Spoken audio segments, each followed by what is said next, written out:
Muito boa tarde a todos. Hoje vamos ter, neste caso, as conversas Prémio Defesa Nacional. Como sabem, são diferentes das conferências da Comissão, visam fundamentalmente prestigiar o Prémio Defesa Nacional e prestigiar os merecidos autores ou vencedores dos Prémios de Defesa Nacional. É o caso do Luís Barroso.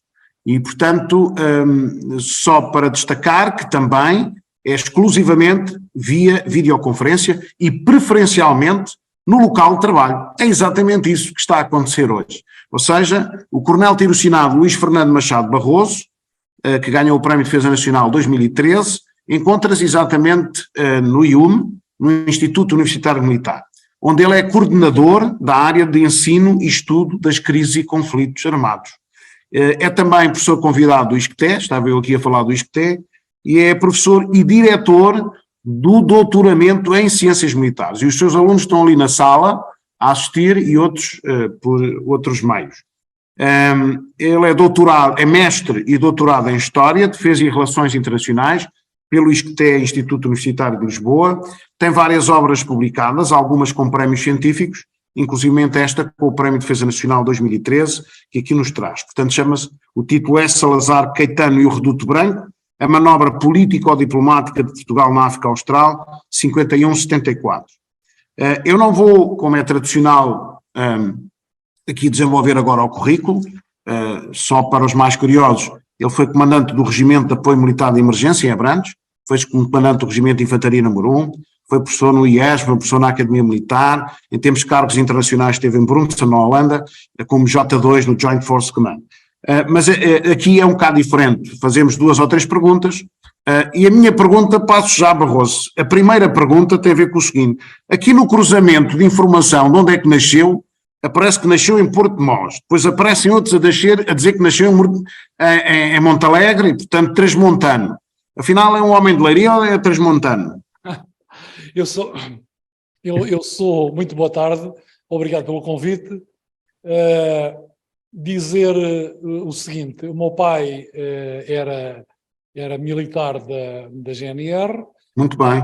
E como tal, pululava de vila em vila de 4 em 4 anos, como era a regra normalmente no tempo da outra senhora, como se costuma dizer, para evitar os vícios do local. E, de facto, eu nasci em Porto de Mós, mas o meu pai é de Salto Montalegre, e provavelmente aparece aí alguma coisa, mas não fui eu que escrevi isso, porque até a minha filha, uma vez, quando apareceu na televisão algumas vezes a comentar as investigações que está a fazer no âmbito da Covid, que ela está na Alemanha, por acaso apareceu notícias de que ela também era de Salto Montalegre, mas não é, por acaso de Lisboa. O meu avô é que é de Salto Montalegre. Pronto, mas eu sou de Porto de Mós, mas a maior parte da minha vida eu passei em Trás-os-Montes, Mogadouro. Muito bem. Uma vila bonita transmontana, onde estive dos 13 aos 18 anos, até vir para a Academia Militar, e para onde ia passar férias, porque era onde viviam os meus avós, os pais da minha mãe.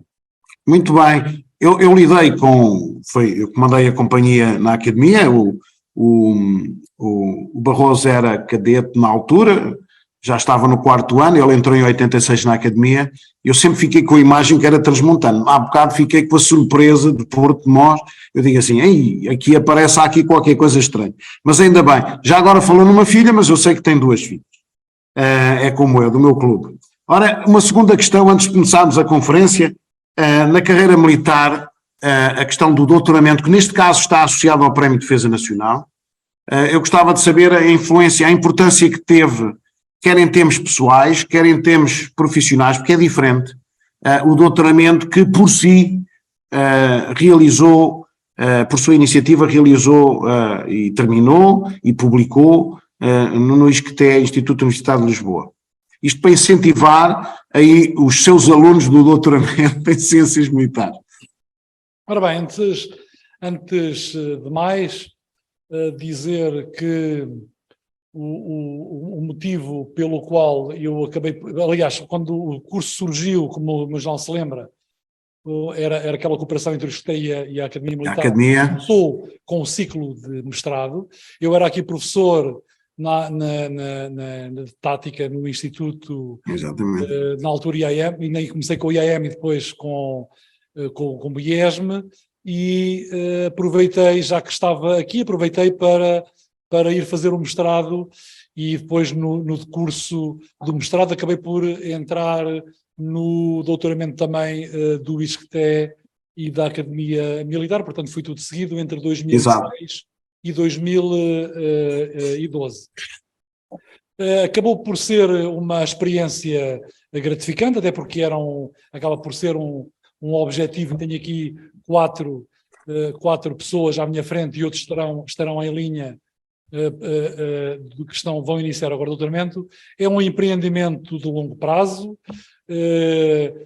e solitário, que exige muito mais persistência do que ciência alguma, mas muito mais persistência e foco no objetivo, e foi esse o meu caso. O tema do doutoramento combinava, as 3 áreas, como o jornal se lembra, que tinham uma relação direta com a Academia Militar, portanto a parte da história, da defesa e das relações internacionais. Isto abrangia aquilo que poderia ser o objeto de estudo das ciências militares, como é lógico, e foi esse o motivo principal pelo qual eu me inscrevi, inicialmente só com a intenção de fazer um mestrado e depois avançar para o doutoramento, até por sugestão e por influência do Luís Nuno Rodrigues, porque a minha tese na altura foi, não submetia ao prémio, nem sabia que havia, mas foi publicada pelo Instituto Diplomático. Foi a primeira tese desse ciclo a ser publicado pelo Instituto Diplomático, e depois o Luís Nuno Rodrigues disse que era uma pena nós termos um doutoramento, portanto, termos um doutoramento e não fazermos, a continuidade, e esse foi o motivo pelo qual eu depois enverdei pelo doutoramento. Agora, em termos de trabalho, o meu jornal sabe que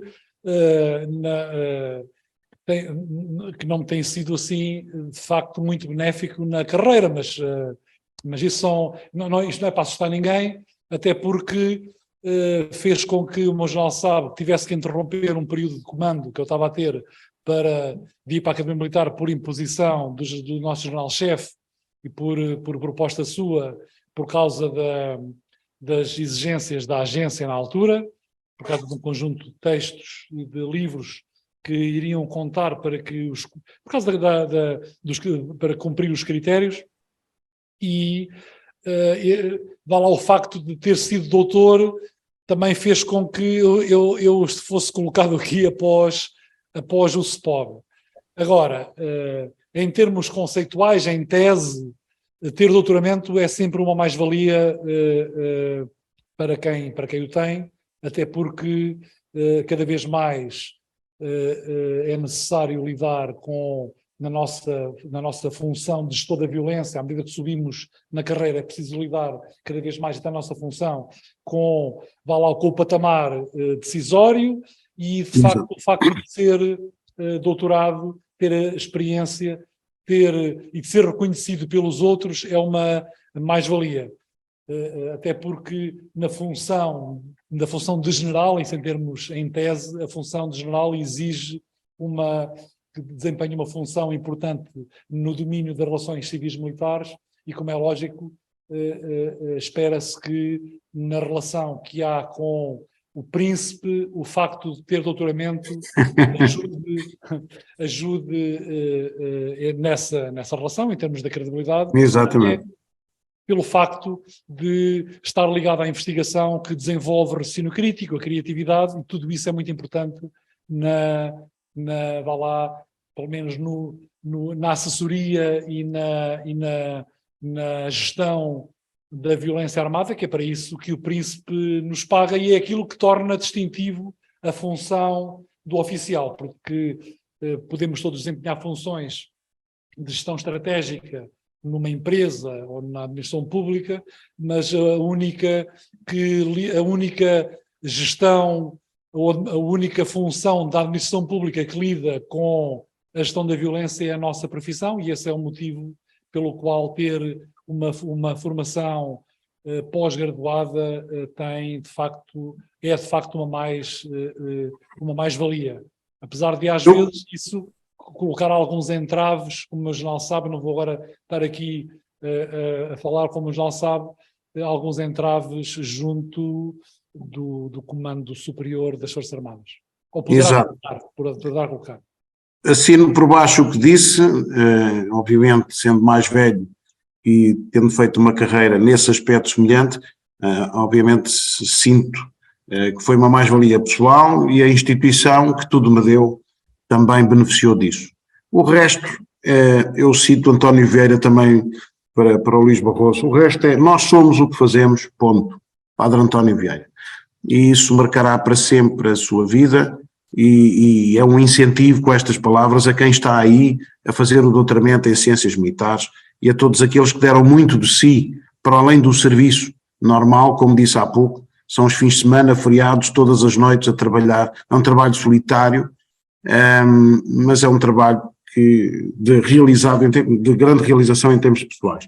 Eu ia então passar-lhe a palavra e vamos então começar a sua intervenção. Se tivermos tempos no final, depois passarei às questões aqui e aí nessa sala. Muito obrigado mais uma vez, a palavra é sua, Luís Barroso, muito obrigado. Eu vou tentar fazer a apresentação o mais rápido possível, de forma compreensível, como é lógico, e para depois podermos debater o assunto, até porque é um assunto sobre o qual, quando ele foi desenvolvido, havia pouca ciência, havia alguma, os trabalhos do António Telo, depois mais à frente vou explicar essencialmente os trabalhos do António Telo, do professor António Telo, e que de facto muito me ajudaram a estreitar o foco. Como o meu jornal disse, foi um doutoramento, foi uma tese apresentada, por acaso foi a primeira tese apresentada no doutoramento em História, Defesa e Relações Internacionais entre o ISCTE e a Academia Militar, e que tinha como título original, não o nome do livro, mas aquilo que era a manobra político-diplomática de Portugal na África Austral, 51-74. Eu cheguei a pensar em fazer uma tese orientada às campanhas militares, às operações militares, mas depois há um problema que temos que nas ciências militares nós vamos ver se vamos conseguir resolver, que é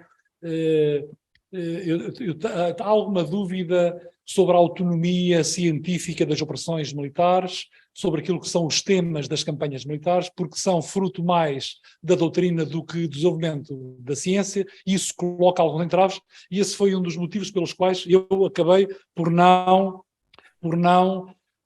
optar pela questão essencialmente militar, e optei por esta político-diplomática, mas no âmbito estratégico. E o objetivo da tese era descrever e analisar relações político-diplomáticas de Portugal com os países que tinham domínio branco, que era o caso da Rodésia do Sul, na altura, e da África do Sul, e também com os países que, a partir de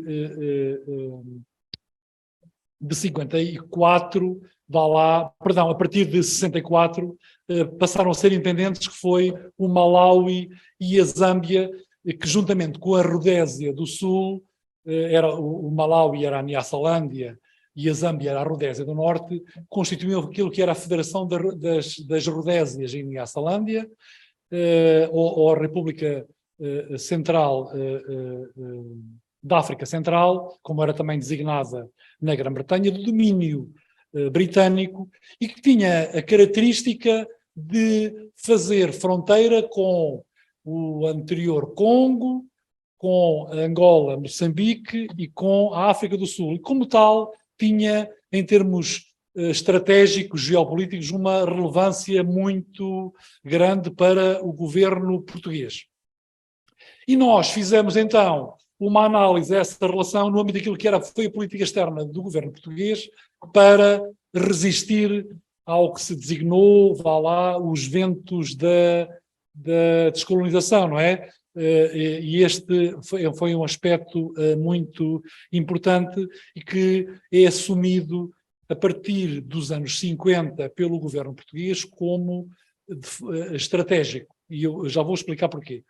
Esta área estava incluída naquilo que era a história das relações internacionais, um pouco além daquilo que é a história diplomática, porque nós não nos socorremos essencialmente da documentação das chancelarias, mas nas chancelarias, de facto, foi onde é que nós fomos buscar a esmagadora maioria da documentação que foi analisada, vá lá, numa perspectiva estratégica. Ora bem, antes de nós nos aprofundarmos e escavarmos o tema, acabámos por escolher um conjunto determinado de obras que tratavam este tema de forma mais ou menos lateral. A Amélia Neves Souto tratava vá lá, da guerra em Moçambique e da estratégia de Caetano em Moçambique, as obras do Aniceto Afonso e do Matos Gomes, da Guerra da África. O António José Telo tinha um excelente texto na revista, a ver se me lembro agora, de História das Ideias da Universidade de Coimbra, onde ele dá ali umas pontuadas relativamente a uma viragem que, juntamente com a viragem que Portugal fez com a França e com a República Federal da Alemanha, o António Telo designou como uma inversão estratégica de alianças, porque estava-se muito focado, a historiografia estava muito focada nas relações de Portugal com os Estados Unidos da América e com a Grã-Bretanha, principalmente, e depois também o livro do Pedro Aires Oliveira sobre as relações de Portugal com a Grã-Bretanha, do William Minter, também já um livro mais antigo, de Portugal com a África do Sul também e com a Rodésia, com a Federação das Rodésias e Nyasalandia, e depois outras obras de referências da política externa, como o livro do António Costa Pinto, que faz uma análise genérica, a Mónica Fonseca sobre a França, Daniel Marcos a Mónica Fonseca sobre a República Federal da Alemanha, o Daniel Marcos sobre a França, também muito importante naquilo que foi a viragem do governo português quando os apoios da Grã-Bretanha e dos Estados Unidos da América começaram a falhar. E foi a partir daqui que despertou o interesse da investigação. Porquê? Porque não estava ainda suficientemente estudado com profundidade desejável aquilo que teria sido o envolvimento de Portugal com a Rodésia do Sul, que eu depois já vou explicar esse pormenor. Até Portugal passou a ser considerado um pária quando incentivou a Rodésia do Sul à declaração unilateral de independência, isto em 1965, que fez parte da estratégia de Salazar. Nem estava também estudado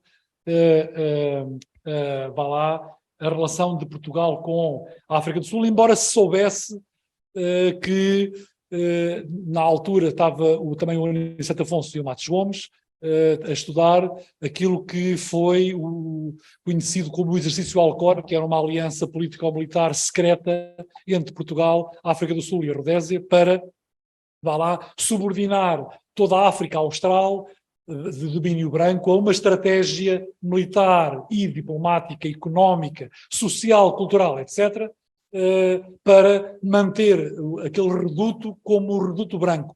Esse é um dos motivos pelos quais eu depois no livro coloco Salazar Caetano e o reduto branco, que era um nome que a administração norte-americana dava às colónias portuguesas e aos dois bastiões de poder branco na África Austral. Ora bem, aquilo que eu acabo por fazer o quê? Acabo por olhar para toda aquela região da África Austral como um complexo securitário, não utilizei este termo, mas olhar para a área como um todo, e o complexo securitário tem tradução na relação internacional, não vale a pena estar agora aqui a explicar e amassar-vos, e também o aspecto importante que eu fiz foi deslocalizar o conhecimento que havia na resistência à descolonização orientado às relações de Portugal com a Grã-Bretanha e com os Estados Unidos da América e descentralizar esse eixo para o Atlântico Sul, que acabou por ter alguma relevância, alguma influência. Nós não sabemos quanto, porque, de facto, aquilo que foi traduzido no verdadeiro apoio da África do Sul a Portugal foi no início de 74 e logo em abril, dá-se o 25 de abril, e nós não sabemos até que ponto é que a eficácia desse tal exercício Alcora teria na Guerra da África, mas basta pensarmos um pouco quando o Reagan entra e a postura norte-americana acaba por alterar, de facto, a estratégia norte-americana, apesar disto ser contrafactual, ser história contrafactual, mas poderia, porventura, ser ligeiramente diferente daquilo que aconteceu em 1974. Mas nós nunca saberemos. De qualquer forma, nós formulámos aqui uma questão central, que era, portanto, perceber qual é que era o verdadeiro objetivo da linha de ação seguida pela estratégia diplomática do governo português com os países da África Austral. Perceber porquê? Porque, por princípio, aquilo que era o regime na África do Sul e na Rodésia, de segregação racial, era contrário àquilo que era proclamado pelo governo português, e isso poderia, de facto, colocar aqui uma pedra no sapato ao governo português para, resistir à descolonização. Esta resistência à descolonização foi entendida sempre por nós como um objetivo político central de manutenção do regime, quer seja no governo de Salazar, quer em Caetano. Portanto, a manutenção da guerra era uma questão de manutenção do regime, e isso provavelmente fez com que se entrincheirasse em torno de quem tinha algum interesse, muito ou pouco, em manter o domínio branco na África Austral, inclusive os norte-americanos, porque o memorando 39 elaborado por Kissinger diz isso mesmo. Portanto, a minoria branca iria manter-se na África Austral por muito tempo, não valia a pena os Estados Unidos estarem muito preocupados com isso, porque a União Soviética e a China teriam muita dificuldade em penetrar na região. Dessa questão central surgiram aqui um conjunto determinado, como é lógico, de questões derivadas, que nós dividimos para depois dar alguma ordem à organização da tese e à leitura que fizemos nos arquivos. Delimitámos a nossa investigação em 1951, quando há a alteração da Constituição, a 74, com a queda do regime. Nós tivemos logo desde o início uma limitação, portanto isso era reconhecido. Eu ainda estive em Moçambique, ainda tentei perceber se havia ou não, e em Angola havia ou não possibilidade de poder aceder a alguma documentação, mas havia de facto dificuldade em aceder a arquivos do Malau e da Zâmbia e do Zimbábue na Rodésia do Sul, até porque, do conhecimento que nós temos, a esmagadora maioria da documentação produzida pelo governo de Ian Smith foi transportado para a África do Sul. Parte dele estará na Inglaterra, mas de difícil acesso, e eu de facto não tenho conhecimento de onde esteja. A nossa aproximação teórica, isto aqui para os nossos estudantes, portanto, arranjamos aqui um conjunto determinado de conceitos que nos ajudassem a olhar de forma fina, portanto, é o nosso pente, não é? Ou o nosso coador, quando nós passamos a água toda suja ou com água, o bebê e a água do banho, é o nosso coador para retirarmos aquilo que era importante. Definição de política externa, diplomacia, poder, tomada de decisão, aquilo que é diplomacia pública, estratégia diplomática, formação de alianças. Tudo isto foi muito importante na forma como olhámos para a documentação, para podermos retirar aquilo que era importante e que estava essencialmente colocado em Portugal, nos arquivos, no arquivo histórico do Ministério dos Negócios Estrangeiros, onde esteve, de facto, a esmagadora maioria, onde muita documentação eu pedi para ser desclassificada, também na Torre do Tombo, isso já toda desclassificada. Na África do Sul, eu contactei uma freelancer, isto também é importante, para uma freelancer que trabalhava na África do Sul, a partir de um artigo de uma investigadora britânica, e fiz o contacto e disse-lhe o que é que pretendia. A senhora fez-me a investigação, mandou-me a documentação, inicialmente documentação sem grande importância, mas depois eu afinei o filtro e vá lá, praticamente 100% da documentação que me foi desclassificada estava, portanto, toda a documentação estava desclassificada, foi desclassificada para mim, para a minha investigação. Isto nos arquivos dos negócios estrangeiros e nos arquivos da defesa sul-africana. Também documentação do Ministério da Defesa Nacional, no Arquivo da Defesa Nacional, e outra muito importante, no geral não sei se recorda,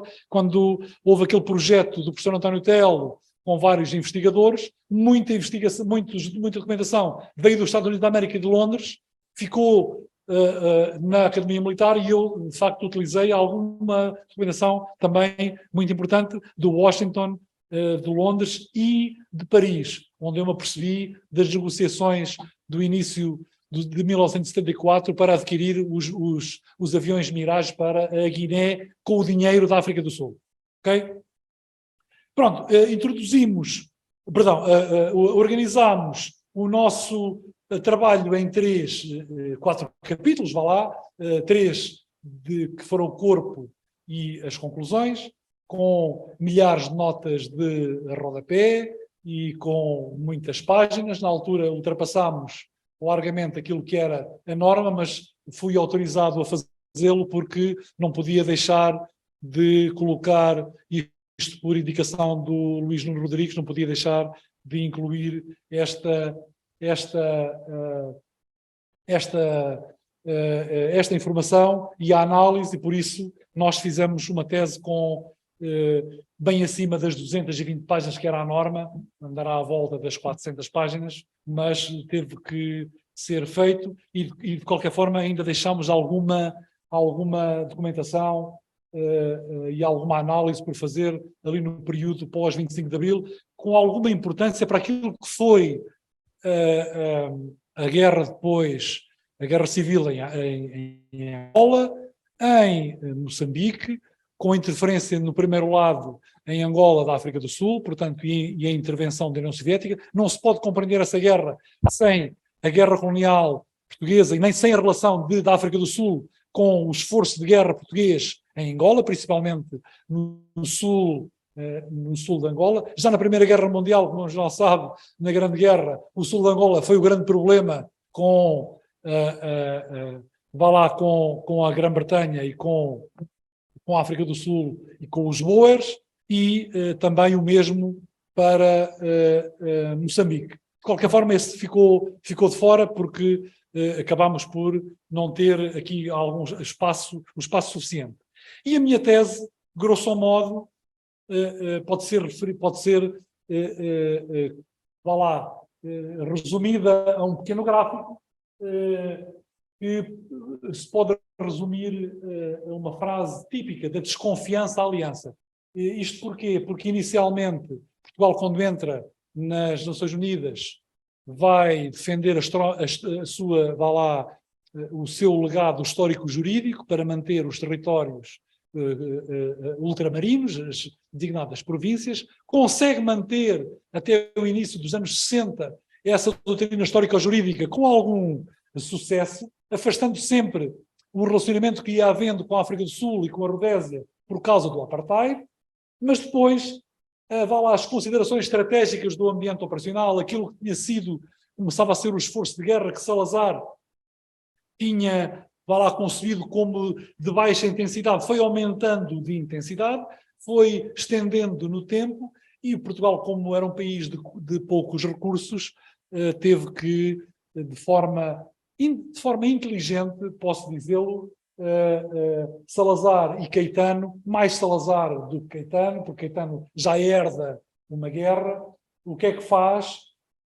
Tenta convencer os sul-africanos, e isto está escrito na documentação, a ordem era dada para que os militares, os generais, os coronéis que se ligavam com os pares sul-africanos e da Rodésia do Sul e com os diplomatas, tentar convencer os sul-africanos de que o esforço de guerra de Portugal em Angola e Moçambique fazia parte do esforço de guerra sul-africano para manter a subversão afastada a milhares de quilómetros da sua fronteira e, como tal, teriam que contribuir para esse esforço de guerra, razão pela qual, a partir de meados dos anos 60 até 74, os sul-africanos passaram a emprestar de forma definitiva um conjunto alargado de meios, de material de guerra e equipamento. Acabaram por até intervir no Sul e na zona de intervenção leste com meios aéreos em apoio às operações terrestres, essencialmente muitas até com os flechas, e depois, a partir de 68, os sul-africanos e os rhodesianos acharam que estava na altura de obrigar Portugal a um comprometimento formal e conceberam aquilo que foi designado como o exercício Alcora, que não era mais do que uma aliança secreta formal entre Portugal, a Rodésia e a África do Sul para submeter toda a estratégia de Portugal em Angola e em Moçambique, que eles achavam que não estava com a linha certa, vá lá, até olhavam para Portugal com um certo desdém, até por causa da proclamação da política multirracial e de não haver uma estratégia muito clara, quer em Angola, quer em Moçambique, e eles então acharam por bem submeter toda a estratégia a uma só, a estratégia do exercício Alcora, sob direção de Pretória, que era o principal contribuinte. O exercício Alcora é formalizado em 1970 e acaba por começar a ser operacionalizado a partir de 74, mas em 74 dá-se a revolta militar em Portugal. Portugal ainda participa em mais 2 reuniões, em julho e em setembro, mas depois sai, porque vá lá, o ambiente político interno português não permitia a continuação do exercício Alcora, havia que dar independência às colónias e Portugal sai definitivamente dessa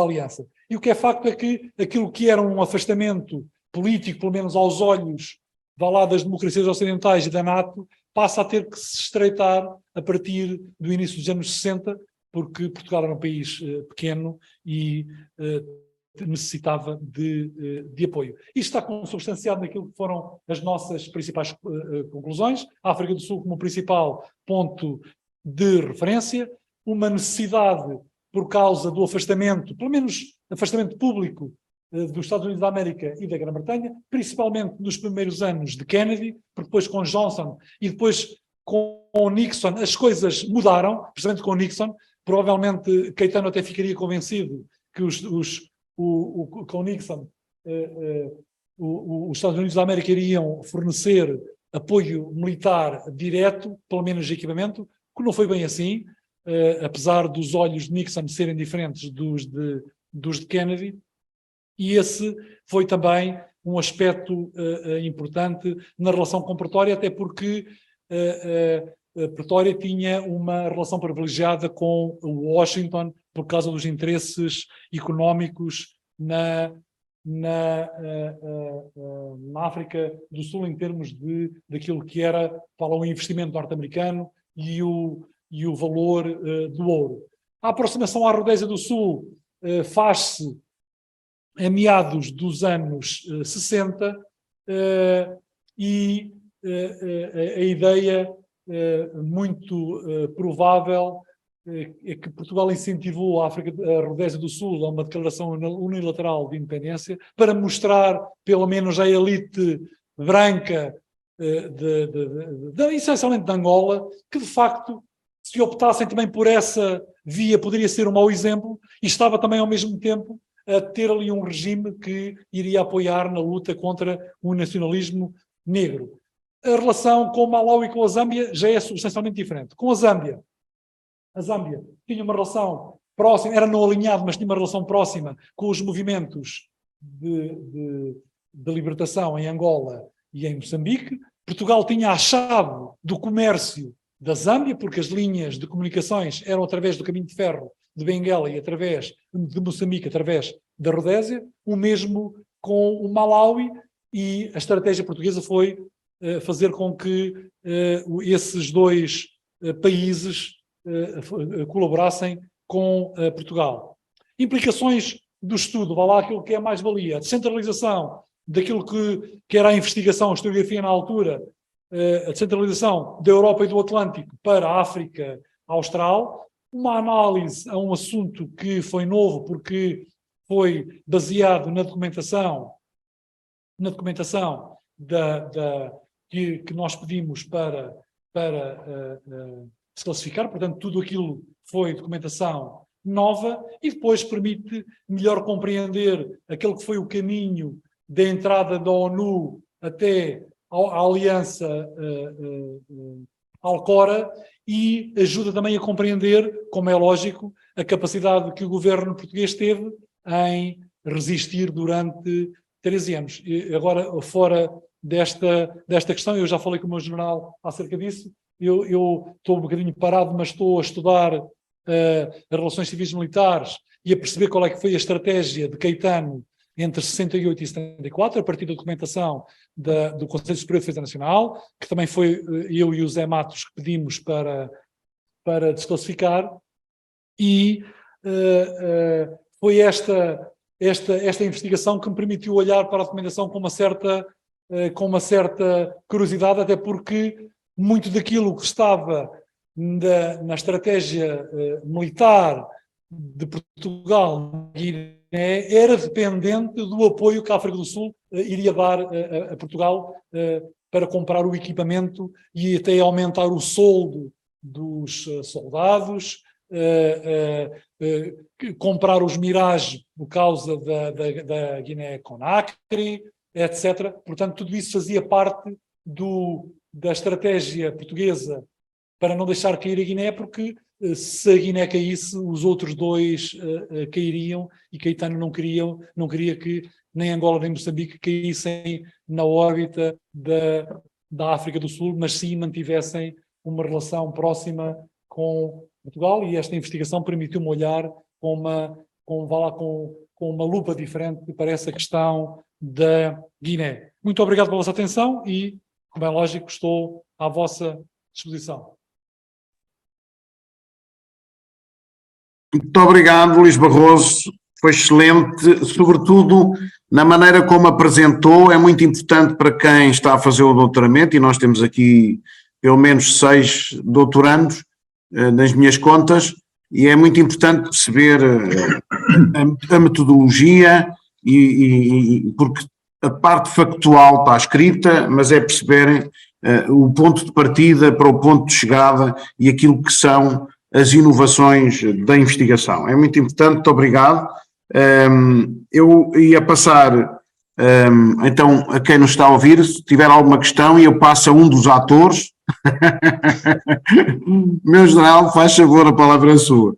General Obrigado. Almeida, faz favor. Julgo que me estão a ouvir. Estão-me a ouvir muito bem, a ouvir e a ver muito bem. Meu general, muito obrigado. Olha, eu quero dizer que eu estava ansioso por ouvir esta conferência, porque é um tema que me interessa diretamente, porque eu estive na Guiné, depois estive na Ilha do Sal, 70, 72, e depois estive no leste de Angola, 74, 75.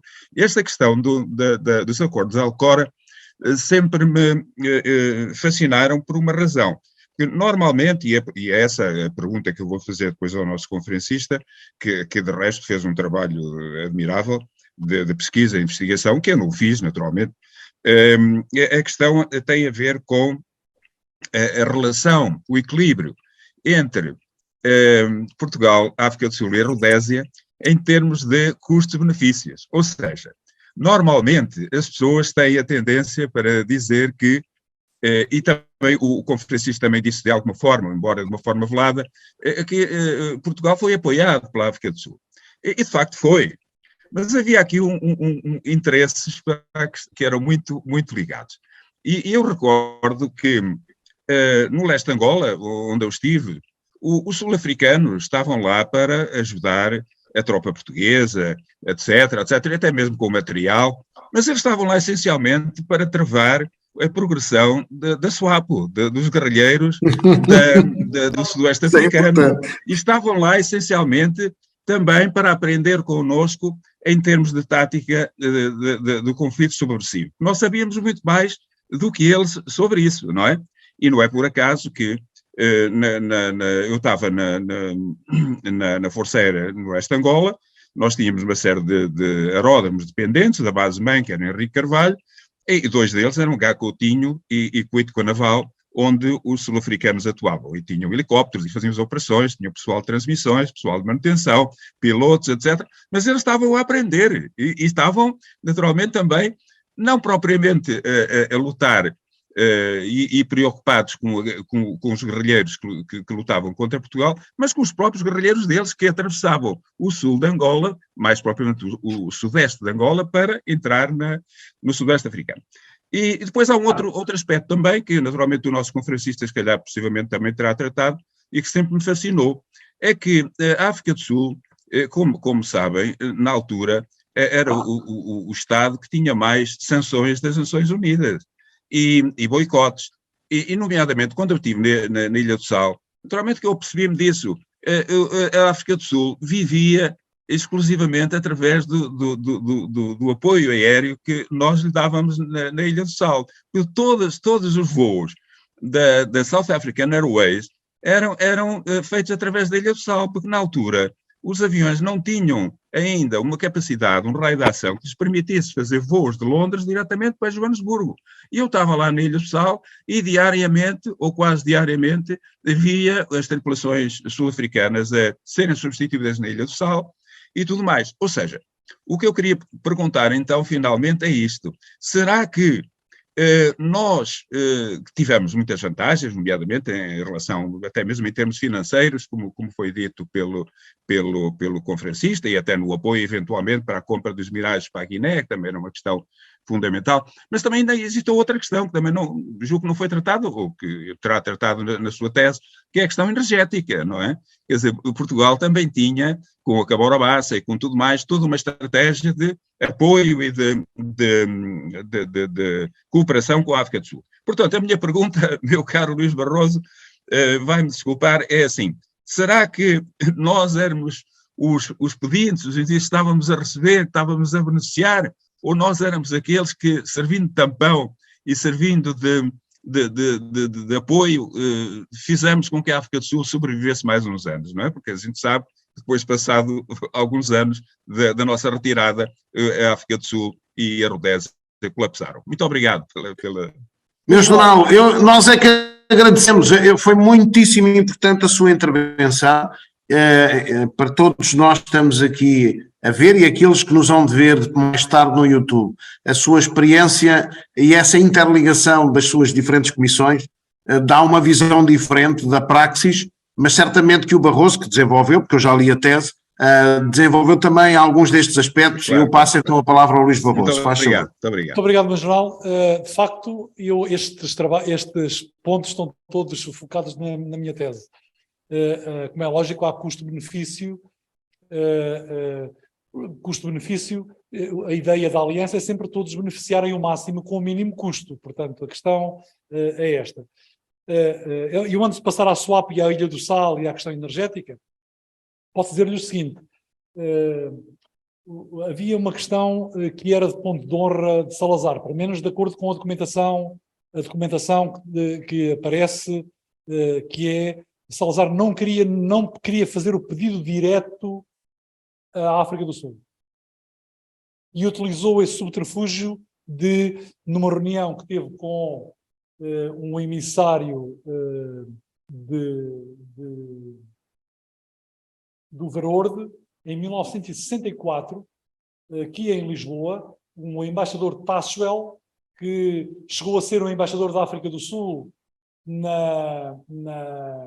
em Washington. Era uma pessoa do regime e, portanto, e próximo do primeiro-ministro. Nessa reunião, ele dá, nessa conversa que tiveram, nesse encontro,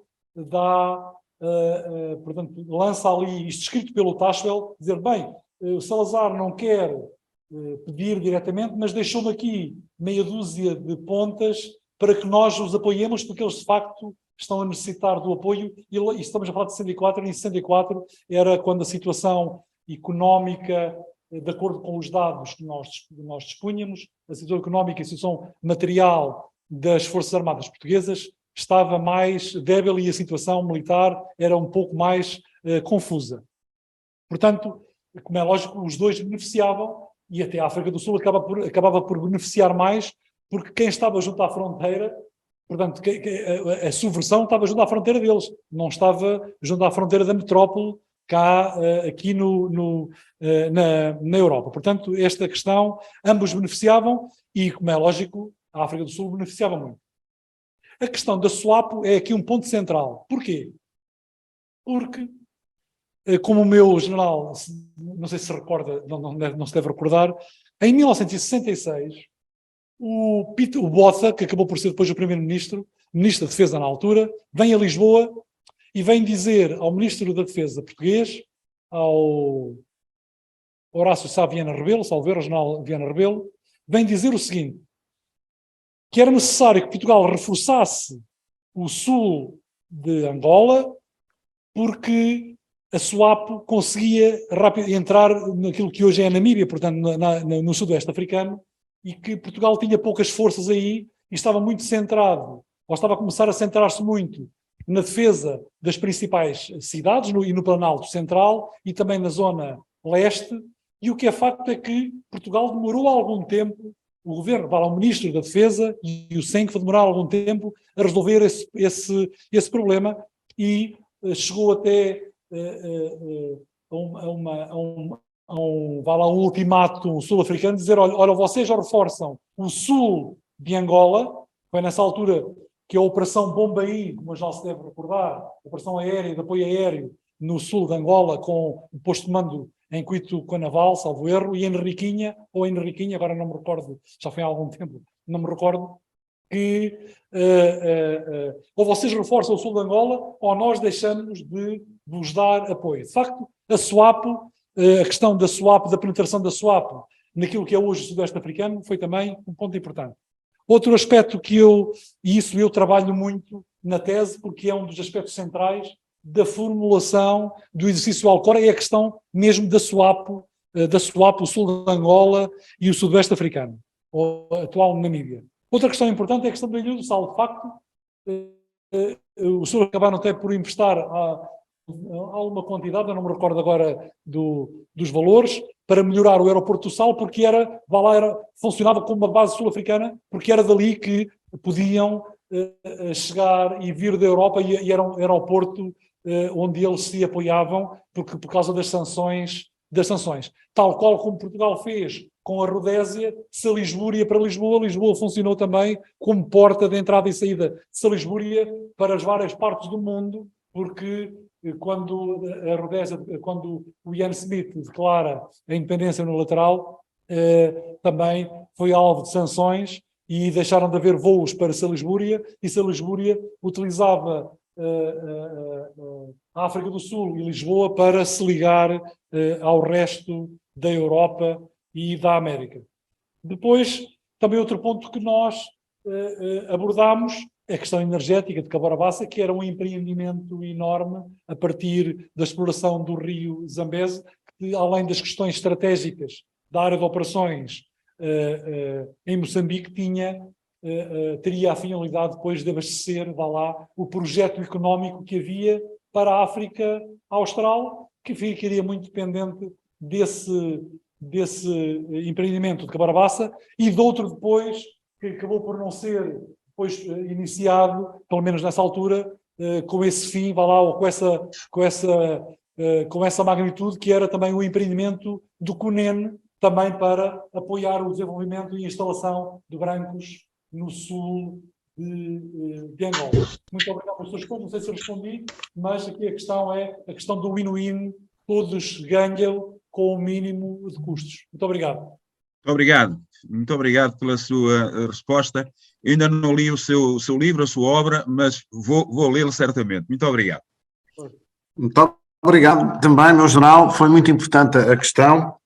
Certamente que esta questão energética, nós já lemos, alguns de nós, os trabalhos do general Abel Cabral Couto, até porque teve responsabilidades relativamente a Cabora Bassa e já nos testemunhou por escrito muito daquilo, na sua visão estratégica daquilo que se passou, e é de obra, aliás, até obrigatória a leitura, exato. Eu acho que até está em dois ou três artigos da revista Militar. Exatamente. Nós somos da direção, eu e o nosso general Campos de Almeida. Exatamente. E eu lembro-me bem daquele artigo que marcou profundamente, até pela maneira como está escrito, e aconselho a todos, se quiserem saber mais sobre Cabora Bassa, é importante. Ia colocar então à disposição, quem tiver mais questões, eu sei que às 8 tem que continuar as aulas aí, no IUMA e ao doutoramento. Não, às 19, começar às 19. Sim, mas estamos mais 10 sim, minutos. Sim, às 19, exatamente, peço desculpa. Quem é que tem alguma pergunta, fazem favor, é só pôr aí a mãozinha e eu passo a palavra.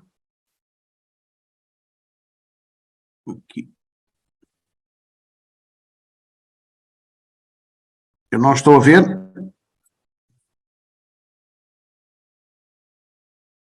Não estou a ver mais ninguém.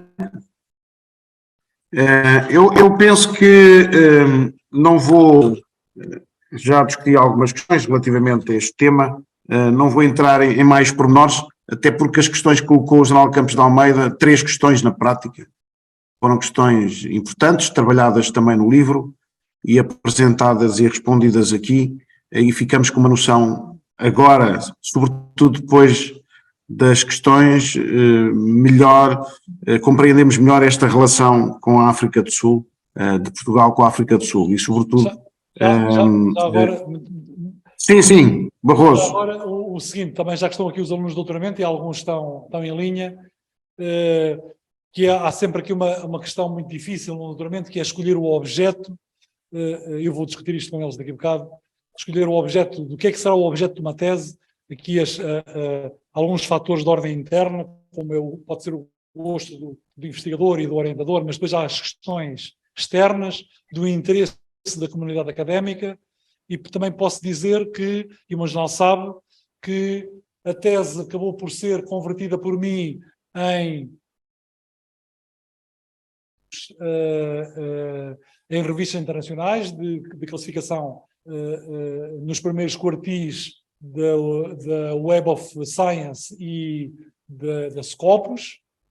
Portanto, havia o interesse da comunidade científica, porque senão não eram publicados. É muito mais difícil publicar um artigo numa revista científica de topo do que fazer uma tese de doutoramento, nem se compara. Aliás, o tempo para cada artigo anda à volta dos 2 anos. E depois acabei por ser convidado também acabei por não ir, porque eu estava na Holanda na altura, para ir à África do Sul participar em conferências internacionais sobre esta questão, porque havia, de facto, poucos estudos na altura.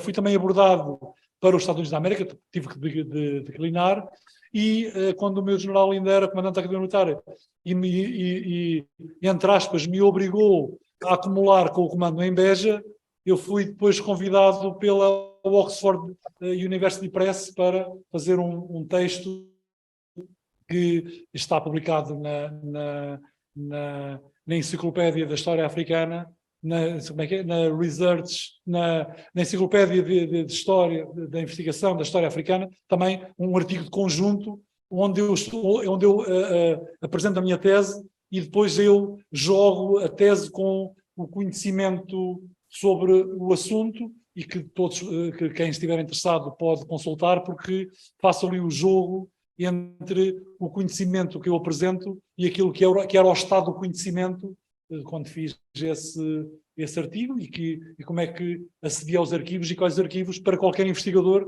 o possa fazer. Portanto... Muito obrigado, Luís Barroso. Isto é importante, sobretudo para os alunos de doutoramento que aqui estão, mas também dizer que eu obriguei no bom sentido, de serviço público, já agora a dificuldade da instituição militar. O serviço público chama-se imposição. Exato, mais ou menos. Em termos de avaliação e acreditação do ensino superior militar, numa altura muito crítica, o Barroso foi muito importante e continua a ser agora no âmbito do IUM.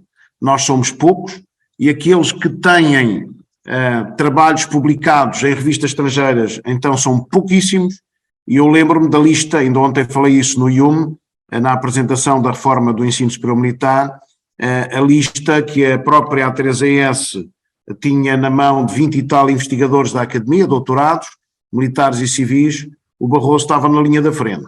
E, portanto, obviamente que foram quase que me impuseram, não fui eu que impus, foi mais a A3ES também, e depois estar a desempenhar funções de comando em simultâneo com a investigação não é propriamente agradável, porque mesmo quando se está deslocado a comandar, as noites temos sempre muito trabalho. E portanto, foi muito importante, agradeço mais uma vez, foi muito importante a maneira também como expôs, até porque é um incentivo agora à leitura do pormenor. O Barroso podia chegar aqui e fazer, como eu já vi, a exposição mais com os números, com dados, tirando estas questões metodológicas e tirando, digamos, as questões dos vários passos, desde o estado da arte até àquilo que é a publicação depois de conhecimento. E, portanto, em destacar a importância daquilo que referiu há pouco, os projetos de investigação, e agora está o professor António Paulo Duarte na Academia Militar, os projetos de investigação financiados pelo Exército, ou pela FCT, ou por outras instituições, na dimensão das ciências sociais humanas, têm depois este produto. Não têm reflexos imediatos.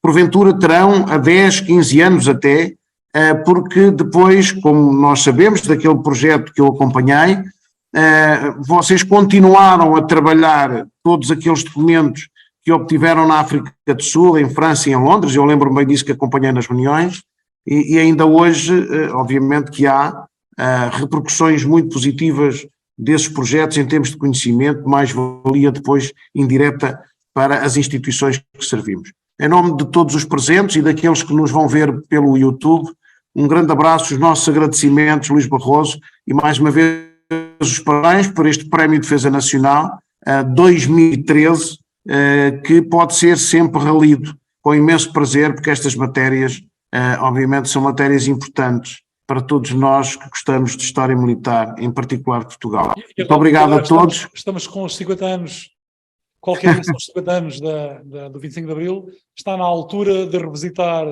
o laboratório que foi a guerra colonial, ou de libertação, conforme queiram chamar, sim, sim.